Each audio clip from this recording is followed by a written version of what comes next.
Hello guys, ಬನ್ನಿ ಇವತ್ತು ನಾನು ನಿಮಗೆ ಹುಳಿಯಾಗಿರೋ ಸೂಪರಾಗಿರೋ ಮೀನು ಸಾರು ಹೇಗೆ ಮಾಡೋದು ಅಂತ ನೋಡೋಣ.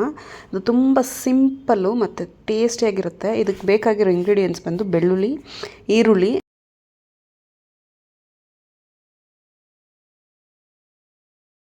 ಹುಣಸೆ ಹಣ್ಣು ಫಸ್ಟೇ ನೆನೆಸಿಟ್ಕೊಬಿಡಿ. ಇದು ನೆತ್ತಿಲಿ ಫಿಶ್ ಅಂತ. ಇಲ್ಲಿ ನಾನು ಅರ್ಧ ಕೆಜಿಗಿಂತ 3/4 kg ಫಿಶ್ ತೊಗೊಂಡಿದ್ದೀನಿ. ಇವಾಗ ಒಂದು ಮಿಕ್ಸಿ ಜಾರ್ಗೆ 1 ಟೀ ಸ್ಪೂನ್ ಸೋಂಪು ಮತ್ತು ಅರ್ಧ ಹೋಳಷ್ಟು ತೆಂಗಿನಕಾಯಿನ ಹಾಕಿ ಚೆನ್ನಾಗಿ ರುಬ್ಬಿಟ್ಕೊಳ್ಳಿ. ಇದನ್ನು ಪೇಸ್ಟ್ ಮಾಡಿ ಸೈಡಾಗಿ ಇಟ್ಕೊಳ್ಳಿ. ಇದು ತುಂಬ ಚೆನ್ನಾಗಿರೋ ಫ್ಲೇವರ್ ಕೊಡುತ್ತೆ ನಿಮ್ಮ ಸಾರಿಗೆ. ನಾನು ಮಣ್ಣಿನ ಪಾತ್ರೆ ತೊಗೊತಾ ಇದ್ದೀನಿ. ಈ ಮಣ್ಣಿನ ಕಡಾಯಿಗೆ ನಾನು 4ರಿಂದ 5 ಸ್ಪೂನ್ವರೆಗೂ ಎಳ್ಳೆಣ್ಣೆ ಹಾಕ್ಕೊಳ್ಳಿ. ಎಣ್ಣೆ ಚೆನ್ನಾಗಿ ಕಾಯಲಿ, ಯಾಕಂದರೆ ಇದು ಪಾತ್ರೆ ತುಂಬ ಬೇಗ ಬಿಸಿ ಆಗೋದಿಲ್ಲ. ನಮ್ಮ ಸ್ಟೀಲ್ ಪಾತ್ರೆ ಆಮೇಲೆ ಕುಕ್ಕರ್ ಥರ ಇದು ತುಂಬ ಬೇಗ ಬಿಸಿ ಆಗೋದಿಲ್ಲ, ತುಂಬ ಬೇಗ ಆರೋದೂ ಇಲ್ಲ ಈ ಮಣ್ಣಿನ ಪಾತ್ರೆನಲ್ಲಿ ಮಾಡಿದ್ರೆ. ಇದು ನಾನು ಊರಿಂದ ತರಿಸ್ಕೊಂಡಿದ್ದೆ. ಇದು ಚೆನ್ನಾಗಿ ಬಿಸಿ ಆದಮೇಲೆ ಎಳ್ಳೆಣ್ಣೆ ಇದಕ್ಕೆ ಸಾಸಿವೆ ಹಾಕ್ಕೊಳ್ಳಿ. ಸಾಸಿವೆ ಸಿಡಿತಾ ಇದ್ದಂಗೆ ಇವರೆಲ್ಲ ಸಣ್ಣ ಈರುಳ್ಳಿ ಅದನ್ನು ಹಾಕ್ಕೊಳ್ಳಿ. ಮತ್ತು ಜಜ್ಜಿರೋ ಬೆಳ್ಳುಳ್ಳಿ ಒಂದು 7 to 8 ಬೆಳ್ಳುಳ್ಳಿನ ಜಜ್ಜಿಟ್ಕೊಂಡು ಅದನ್ನು ಹಾಕ್ಕೊಳ್ಳಿ. ಚಿಕ್ಕ ಈರುಳ್ಳಿ ತುಂಬ ಒಳ್ಳೆಯದು. ಅದು ತುಂಬ ಚೆನ್ನಾಗಿ ನಮ್ಮ ಬ್ಲಡ್ನ ಪ್ಯೂರಿಫೈ ಮಾಡುತ್ತೆ ಮತ್ತು ಸಲ್ಫರ್ ಕಂಟೆಂಟ್ ಕೂಡ ಜಾಸ್ತಿ ಇರುತ್ತೆ. ನಾನು ಆಮೇಲೆ ಕರಿಬೇವು ಹಾಕ್ಕೊತಾ ಇದ್ದೀನಿ. ಕರಿಬೇವು ಮುಂಚೆನೇ ಹಾಕ್ಬಿಟ್ರೆ ಸೀದೋಗ್ಬಿಡುತ್ತೆ. ಅದಕ್ಕೆ ನಾನು ಯಾವಾಗಲೂ ಯಾವ ಡಿಶ್ ಮಾಡಿದ್ರೂ ಈರುಳ್ಳಿ ಜೊತೆಗೆ ಕರಿಬೇವು ಹಾಕ್ಕೊಂಡು ಫ್ರೈ ಮಾಡ್ಕೊತೀನಿ.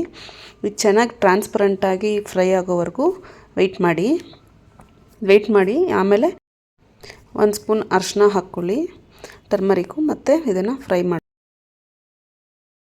ಈಗ ಟೊಮೆಟೊ 4ರಿಂದ 5 ಟೊಮೆಟೊನ ಕಟ್ ಮಾಡಿ ಇಟ್ಕೊಂಡಿರಿ ಸಣ್ಣದಾಗಿ. ಇದನ್ನು ಹಾಕ್ಕೊಳ್ಳಿ. ಈ ಸಾರಿಗೆ ನೀವು ಎಷ್ಟು ಟೊಮೆಟೊ ಮತ್ತು ಎಷ್ಟು ಹುಣಸೆಹಣ್ಣು ಹಾಕ್ತಿರೋ ಅಷ್ಟು ಟೇಸ್ಟ್ ಆಗಿರುತ್ತೆ, ಅಷ್ಟು ಗ್ರೇವಿಯಾಗೂ ಕೂಡ ಬರುತ್ತೆ. ಟೊಮೆಟೊ ಸ್ಮ್ಯಾಶ್ ಆಗೋವರೆಗೂ ಚೆನ್ನಾಗಿ ಫ್ರೈ ಮಾಡ್ಕೊಳ್ಳಿ. ಬೇಗ ಟೊಮೆಟೊ ಸಾಫ್ಟ್ ಆಗಬೇಕಂದ್ರೆ 1 ಸ್ಪೂನ್ ಉಪ್ಪು ಹಾಕ್ಕೊಂಡು ಅದನ್ನು ಫ್ರೈ ಮಾಡಿ. ಇವಾಗ ಒಂದು ಲಿಡ್ಡಲ್ಲಿ ಕ್ಲೋಸ್ ಮಾಡ್ಕೊಳ್ಳಿ. ಕ್ಲೋಸ್ ಮಾಡಿ ಕುಕ್ ಮಾಡೋದ್ರಿಂದ ಟೊಮೆಟೊ ಬೇಗ ಬೆಂದೋಗುತ್ತೆ. ನೋಡಿ, ಸಾಲ್ಟ್ ಹಾಕಿದ ತಕ್ಷಣ ಟೊಮೆಟೊ ಎಲ್ಲ ಎಷ್ಟು ಸಾಫ್ಟ್ ಆಗ್ತಾಯಿದೆ ಅಂತ. ಈ ಥರ ತುಂಬ ಚೆನ್ನಾಗಿ ಅದನ್ನು ಸ್ಮ್ಯಾಶ್ ಮಾಡ್ಕೊಳ್ಳಿ ನಿಮ್ಮ ಸೌಟ್ ತಗೊಂಡು. ಈ ಪಾತ್ರೆನಲ್ಲೇ ಅದು ಚೆನ್ನಾಗಿ ಬಿಸಿಯಾಗಿರೋದ್ರಿಂದ ಬೇಗ ಸ್ಮ್ಯಾಶ್ ಆಗುತ್ತೆ.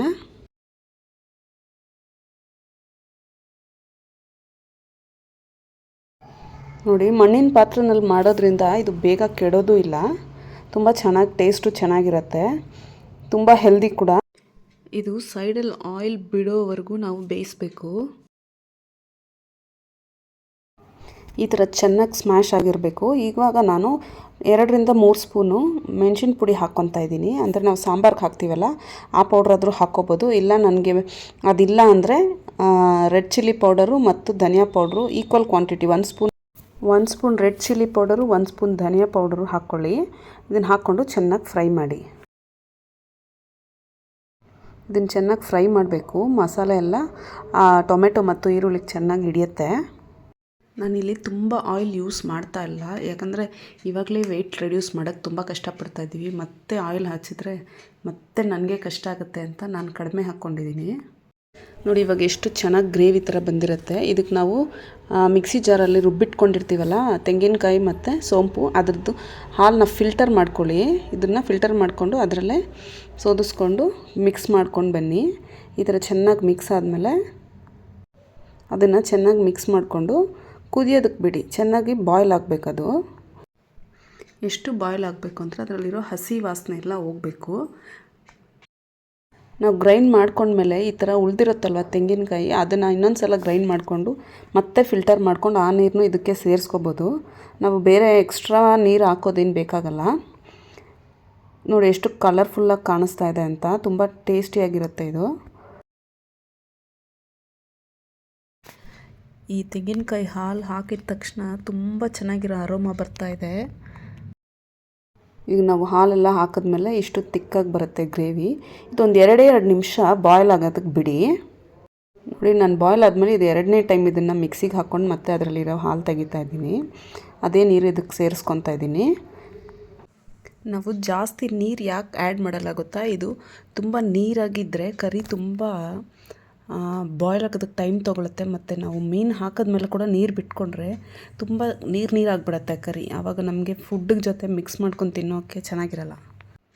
ಇವಾಗ ನಾವು ಆಲ್ರೆಡಿ ನೆನೆಸಿಟ್ಕೊಂಡಿರೋ ಹುಣಸೆ ರಸನ ಇದರಲ್ಲಿ ಹಾಕ್ತಾಯಿದ್ದೀನಿ. ಅದು ತುಂಬ ತಿಕ್ಕಾಗಿರಬೇಕು. ನೋಡಿ ಎಷ್ಟು ತಿಕ್ಕಾಗಿದೆ ಅಂತ. ನಾನು ಜಾಸ್ತಿ ನೀರು ಇದರಲ್ಲಿ ಹಾಕಿಲ್ಲ, ಇಷ್ಟು ತಿಕ್ಕಾಗಿರಬೇಕು. ಈಗ ಇದನ್ನು ಚೆನ್ನಾಗಿ ಬಾಯ್ಲ್ ಆಗೋದಕ್ಕೆ ಬಿಡಿ. ಇವಾಗ ಹುಣಸೆ ರಸ ಹಾಕಿದ್ಮೇಲೆ ಇದನ್ನು ಚೆನ್ನಾಗಿ ಮಿಕ್ಸ್ ಮಾಡ್ಕೊಳ್ಳಿ. ಗ್ರೇವಿ ನೋಡಿ ಯಾವ ಥರ ಕಲರ್ ಆಗಿರುತ್ತೆ ಅಂತ, ತುಂಬ ಟೇಸ್ಟಾಗಿರುತ್ತೆ. ಹುಳಿ ಖಾರ ಎಲ್ಲ ಸೇರಿ ಚೆನ್ನಾಗಿ ಬಾಯ್ಲ್ ಆಗಬೇಕು. ಒಂದು 2 ನಿಮಿಷ ಇದನ್ನು ಚೆನ್ನಾಗಿ ಬಾಯ್ಲ್ ಆಗೋದಕ್ಕೆ ಬಿಡಿ. ನಂತರ ನಾನಿಲ್ಲಿ ಸ್ವಲ್ಪ ಎಕ್ಸ್ಟ್ರಾ ಉಪ್ಪು ಹಾಕ್ತಾಯಿದ್ದೀನಿ, ಯಾಕಂದರೆ ಉಪ್ಪು ಕಮ್ಮಿ ಇದೆ. ನೀವು ನಿಮ್ಗೆ ಎಷ್ಟು ಬೇಕೋ ಅಷ್ಟು ಟೇಸ್ಟಿಗೆ ತಕ್ಕನಾಗಿ ಹಾಕ್ಕೊಳ್ಳಿ. ಮತ್ತು ಇದಕ್ಕೆ ಹುಳಿ ಹಾಕಿರೋದ್ರಿಂದ ಖಾರ ಸ್ವಲ್ಪ ಜಾಸ್ತಿ ಹಿಡಿಯುತ್ತೆ, ಅದು ಕೂಡ ಸ್ವಲ್ಪ ನೋಡ್ಕೊಂಡು ಹಾಕ್ಕೊಳ್ಳಿ. ನೋಡಿ ಇವಾಗ ಚೆನ್ನಾಗಿ ಬಾಯ್ಲ್ ಆಗ್ತಾಯಿದೆ. ಬೇಕಾದರೆ ನೀವು ಸ್ಮೆಲ್ ಮಾಡ್ಬೋದು. ಆ ಹಸಿ ವಾಸನೆ, ಹುಳಿ ವಾಸನೆ ಎಲ್ಲ ಹೋಗಿರೋವರೆಗೂ ನೀವು ಅದನ್ನು ಬಾಯ್ಲ್ ಮಾಡ್ತಾ ಇರಬೇಕು. ಮತ್ತಷ್ಟು ನೀರು ಆ್ಯಡ್ ಮಾಡಬೇಡಿ, ಯಾಕಂದರೆ ಇವಾಗ ಹಾಕಿರೋ ನೀರೇ ಸಾಕಾಗಿದೆ. ನೀವು ಮೀನು ಆ್ಯಡ್ ಮಾಡೋವಾಗ ಅದು ಮತ್ತೆ ನೀರು ಬಿಟ್ಕೊಳ್ಳುತ್ತೆ. ಅದಕ್ಕೆ ಫಸ್ಟೇ ವಾಶ್ ಮಾಡಿ ಇಟ್ಕೊಂಡಿರಿ ಮೀನೆಲ್ಲ. ನೋಡಿ ಈ ಥರ ಫುಲ್ ಚೆನ್ನಾಗಿ ಬಾಯ್ಲ್ ಆಯಿತು. ಇಷ್ಟು ತಿಕ್ಕಾಗಾದಮೇಲೆ ನಾನು ಸಪ್ರೇಟಾಗಿ ನಾನ್ ವೆಜ್ ತಿಂದೇ ಇರೋರಿಗೆ ಇದನ್ನು ಸಪ್ರೇಟಾಗಿ ಎತ್ತಿಟ್ಕೊತಾ ಇದ್ದೀನಿ ಒಂದು ಕಪ್ಪಲ್ಲಿ. ನೀವು ಬೇಕಾದರೆ ಇದನ್ನ ಬರೀ ಮೀನು ಹಾಕ್ದೇ ಇದನ್ನು ಟೇಸ್ಟ್ ಮಾಡ್ಬೋದು, ತುಂಬ ಚೆನ್ನಾಗಿರುತ್ತೆ. ವೈಟ್ ರೈಸ್ಗಂತೂ ಸಖತ್ತಾಗಿರುತ್ತೆ. ಮತ್ತು ರೆಡ್ ರೈಸ್ ಮಾಡ್ತೀವಲ್ಲ ಅದಕ್ಕೂ ತುಂಬ ಚೆನ್ನಾಗಿರುತ್ತೆ ಈ ಕರಿ. ನೋಡಿ ಇವಾಗ ಬಾಯ್ಲ್ ಆಗಿ ಇವಾಗ ತುಂಬ ತಿಕ್ಕಾಗಿದೆ, ಇನ್ನೂ ತಿಕ್ಕಾಗಬೇಕಿದು. ನೋಡಿ ಈ ರೀತಿ ಗಟ್ಟಿ ಆದಮೇಲೆ ಇದಕ್ಕೆ ಮೀನು ಹಾಕ್ಕೊಳ್ಳಿ. ಈ ಮೀನಲ್ಲಿ ತುಂಬ ತುಂಬ ತುಂಬ ಬೆನಿಫಿಟ್ಸ್ ಇದೆ ನಿಮಗೆ. ಇದು ತುಂಬ rich in omega 3 fatty acids. ನಿಮ್ಮ ಮಕ್ಕಳಿಗಂತೂ ತುಂಬ ಒಳ್ಳೆಯದು ಇದನ್ನು ಕೊಟ್ಟರೆ. ಇದು ಬೋನ್ ಹೆಲ್ತ್ಗೆ ಮತ್ತು ಬ್ರೈನ್ ಡೆವಲಪ್ಮೆಂಟ್ಗೆ ತುಂಬ ಯೂಸ್ ಆಗುತ್ತೆ. ನಿಮ್ಮ ಸ್ಕಿನ್ ಕೂಡ ಚೆನ್ನಾಗಿರುತ್ತೆ. ಲೋ ಕ್ಯಾಲರಿ ಫುಡ್ ಇದು, ಹೈ ಪ್ರೋಟೀನ್ ಫುಡ್ ಇದು. ನನಗಂತೂ ತುಂಬ ಇಷ್ಟ ಈ ಮೀನು ಸಾರು ಅಂದರೆ. ನಮ್ಮ ಯಜಮಾನ್ರಿಗಂತೂ ತುಂಬ ಫೇವ್ರೇಟು. ನೀವು ಇದನ್ನು ಟ್ರೈ ಮಾಡಿ, ಟೇಸ್ಟ್ ಹೇಗಿದೆ ಅಂತ ನನಗೆ ದಯವಿಟ್ಟು ಕಮೆಂಟ್ ಮಾಡಿ. ಈ ವಿಡಿಯೋ ಇಷ್ಟ ಆದರೆ ಲೈಕ್ ಮಾಡಿ, ಸಬ್ಸ್ಕ್ರೈಬ್ ಮಾಡಿ. ನೋಡಿ ಈ ಥರ ಮೀನೆಲ್ಲ ಹಾಕಿದ್ಮೇಲೆ 1-2 ನಿಮಿಷ ಇದನ್ನು ಲಿಡ್ನ ಕ್ಲೋಸ್ ಮಾಡಿಬಿಡಿ. ಸ್ಟವ್ ಸಿಮ್ಮಲ್ಲಿ ಇಟ್ಕೊಂಡು ಒಂದು 5 ನಿಮಿಷ ಅದು ಒಳಗಡೆ ಬಾಯ್ಲ್ ಆಗುತ್ತೆ. ಟ್ರಾನ್ಸ್ಪರೆಂಟ್ ಆಗಿರೋ ಫಿಶ್ ಎಲ್ಲನೂ ಮಿಲ್ಕಿ ವೈಟಾಗಿ ಟರ್ನ್ ಆಗಿಬಿಡುತ್ತೆ. ಆಗ ನಿಮ್ಮ ಮೀನು ಸಾರು ರೆಡಿ ಅಂತ ಅರ್ಥ.